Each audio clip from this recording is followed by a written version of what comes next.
সংযোগ সড়ক না থাকায় ঢাকা শরীয়তপুর মহাসড়কের শরীয়তপুরের কোটাপাড়ায় 5 বছরেও চালু হয়নি নতুন সেতু। বাধ্য হয়ে ঝুঁকিপূর্ণ পুরাতন সরু সেতু দিয়ে যান চলাচল করছে, ফলে ঈদ যাত্রায় তীব্র যানজটের শঙ্কা করছেন চলাচলকারীরা। দুর্ভোগের কথা স্বীকার করলেও ঠিকাদার ও সড়ক বিভাগ বলছে ঈদের আগে নতুন সেতু চালু করা সম্ভব নয়।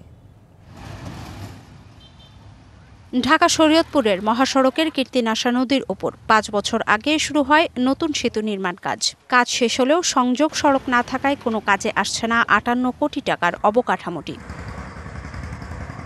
পলেস্তরা খসে পড়ায় পুরাতন সড়কটিকেও ঝুঁকিপূর্ণ ঘোষণা করেছে সড়ক বিভাগ। বিকল্প না থাকায় নরবরী সেতু দিয়েই চলাচল করছে যানবাহন।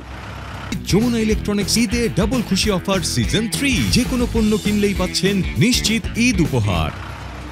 সেতুতে নিত্যদিনের লেগে থাকা যানজট ঈদকে কেন্দ্র করে আরও অসহনীয় হয়ে উঠতে পারে। ব্রিজের নিচে দাঁড়ায় সামনে ঈদ চাপের যাত্রী নামবে, ওই সময় তো মনে করেন এক গাড়িতে 3 4 বার ঢাকা যাতায়াত করবে। আল্লাহ না করুক যদি মনে করেন একটা দুর্ঘটনা ঘটে যায়, এই যাত্রীদের জীবনের নিরাপত্তা কে দিবে? অনেক ঝুঁকিপূর্ণ ব্রিজ, একটা গাড়ি পড়ে গেলে একবার যোগাযোগ বন্ধ হয়ে যাবে একবারে।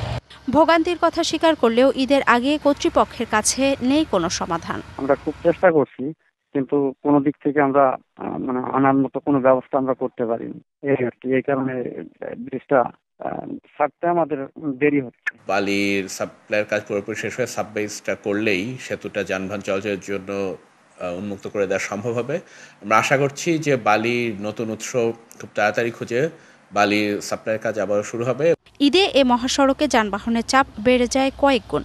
বড় দুর্ঘটনা এড়াতে দ্রুত কার্যকরী পদক্ষেপ চান চলাচলকারীরা। DBC news desk.